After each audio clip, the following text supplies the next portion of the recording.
Hello everyone, happy Wednesday. It is still daylight out.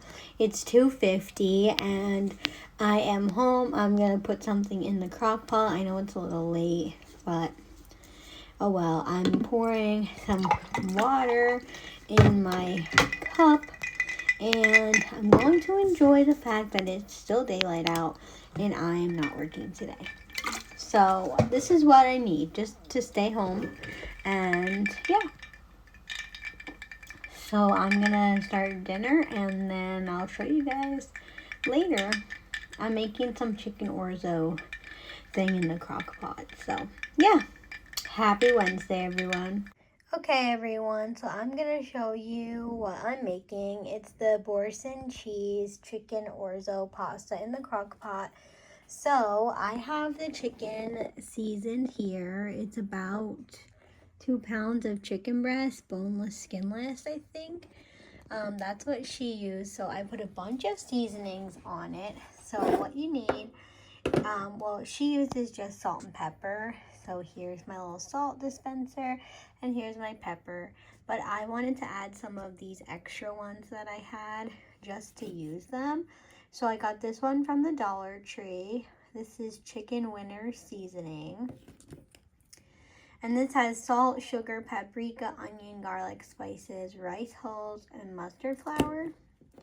Then I always like to put this in if it calls for like garlic. She didn't use garlic, but I feel like it could use some. So I put some of this in. Then I also put some of this Cajun seasoning in. I bought this a long time ago and I need to use it. So I added some of this. Now, this one, actually all of these have salt in it, so I didn't use as much of the regular salt, but we are also adding some pasta, so I think the salt will help, it'll suck that up, so the pasta will suck up the salt, so hopefully it's not too salty, but just be mindful of that if you want to control your salt. Then you need 2 cups of chicken broth. So what I'm using is the Better Than Bouillon chicken base. I still need to use this up. I'm almost done with it, but this is what I use when it calls for chicken broth now. I don't buy it in the cartons or whatever. I don't really know. I mean, to me, it's really flavorful and I like it a lot better than regular chicken broth just because, like, cost-wise, I've had this forever. I use it a lot and only 1 teaspoon equals 1 cube or 8 ounces of broth. So you really get a lot in here.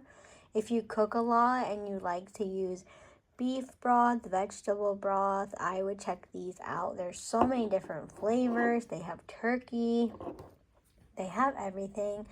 So, yeah, I mean, so far so good with these. And I feel like it does give it a good flavor. And so I have the 2 cups of water. And one thing, too, is, like, you don't have to worry about the broth, like, going bad in the fridge. Like, this can stay open for a while. And I was even thinking about freezing it if I don't use it all because, I mean, it's still good, but just say it's going to expire. If you were to freeze it in little 1 teaspoon, like pieces, you could just grab it and throw it into whatever you needed. So there's that. And then she said to add a can of diced tomatoes with the basil, garlic, and oregano. So I got the ShopRite one because it was cheaper and the Hunt one was more money. So far I have it seasoned in the crock pot. This is the crock pot I got at the garage sale. So far so good. I've used it a couple times and it's working just fine. So I'm going to add these 2 ingredients and then it's said to put it on high for 2 hours. So I will come back once I'm done with that part. Okay, so it's been 2 hours now and the chicken is not cooked all the way. I already cubed up some of it. So I'm going to cube up this last one and then I'll come back and we'll add the other ingredients. Okay, it's all chopped up now. To me, it's a little pink. So I'm gonna let it go for an extra half hour, just like this. I'm not gonna add anything in it at this moment because I just wanna make sure the chicken is like cooked before I add the pasta, because I don't know how that works with like raw pasta and raw juices from the chicken. I don't know. So it's just a little bit too pink for my comfort. So I'm gonna give it another half hour and then we'll come back. Hey everyone, it's been like another half hour, so we're gonna look at the chicken now. And it's starting to like separate like the fat and the tomato juice, and it does look better. So it smells really good. So now what we're gonna add is the cheese and the pasta. So it calls for a cup of the orzo, and she put 2 of these Boursin cheeses. These are 5.3 ounces each. This was like $6.99 for this, and then this one was on sale for $2.99. So I really didn't want to spend like $12 in cheese, so I just got one of these and one of these. It's basically the same thing. See, it says spreadable gourmet cheese, and this is spreadable cheese. So this is 8 ounces, so I'm not going to use this whole thing, but I'm going to add these 2. I'm going to use the whole one of this. So let me get a cup of the pasta, and then I'll come back. Okay, so we need a cup of this. It's kind of hard to pour it out of here. Let's see, almost. I know this isn't the best quality one, and she used one in the plastic tub, but this one was a lot cheaper, so I'm trying to save on some things. So just a little bit more.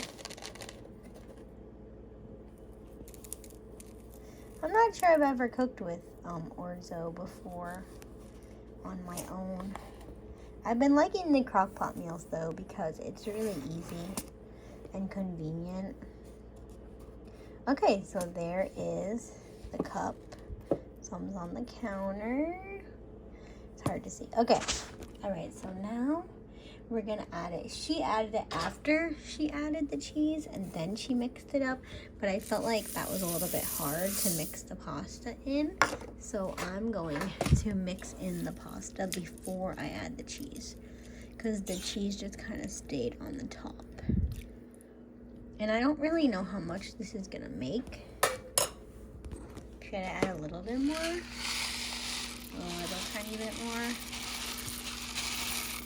Okay. Now, she said that you should have about 3 cups of water. So, I don't know. Like, I know this is measuring, like a dry measuring cup. I might add a little teeny bit more water just to make sure we have enough. Let me open up the cheeses now. Here's the cheeses open. The little Boursin cheese comes in like a little foil packet. So there's a piece of foil on the bottom. And then here's the spreadable one. This looks really good. I'm gonna save some of this and maybe eat it with crackers. So let me add these and then I'll come back. About this much of the other cheese. I don't know why the camera is doing that. It's like hazy. I don't know, the new iPhone cameras are weird. So here's what it looks like, and I'm just gonna mix it around a little bit. Hers looked quite similar, and then she said that you just leave it on for 45 minutes, 30 minutes to 45 minutes, so that way the pasta has time to cook. So it doesn't look pretty now, but I'm sure the cheese and everything is gonna melt and the pasta should puff up, and then we'll have dinner. So I'll show you when we're done.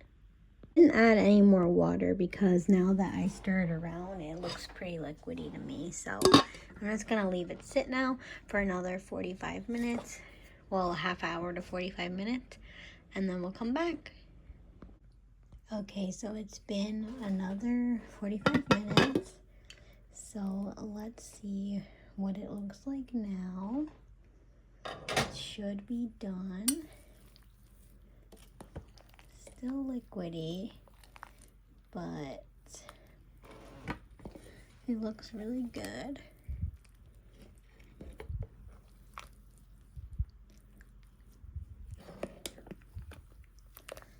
And then mix it up.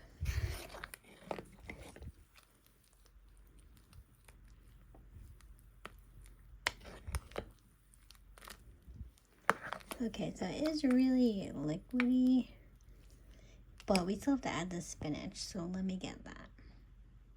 So the spinach I'm using is just a 5-ounce bag she said to use. So I'm gonna add that in. Hers was definitely not as liquidy, so I don't know. I guess the only thing would be to add more pasta, but if it comes out that way and I have a lot, I'll just tell my mom to add, like, if I give her some, I'll just tell her to add some, like, egg noodles or something. But I'm gonna stir in the spinach, and hopefully that will help too. It's gonna wilt down.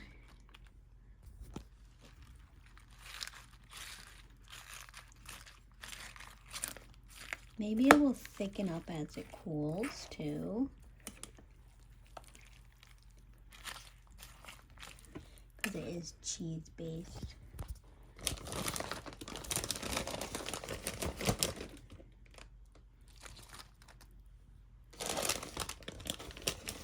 I rinsed the spinach in the bag, so I don't want to just like dump it in with the extra water.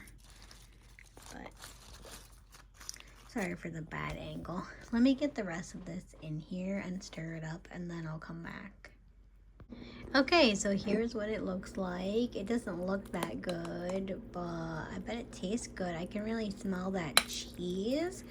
It gives it like a nice creamy texture, as you can see, so that's good. I'm just gonna let the spinach continue to wilt down for a little bit, and then we should be good. So in total, this cooked for maybe almost like 4 hours, but I did go a little extra on the chicken just to be safe.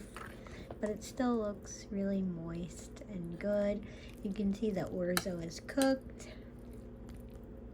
And yeah, this definitely will feed a lot of people, so it's an easy weeknight dinner that you don't have to worry about. So thanks for watching, guys. I'll link the original video down below, and if you have any questions, let me know. Like this video and subscribe, and thanks for watching. Bye.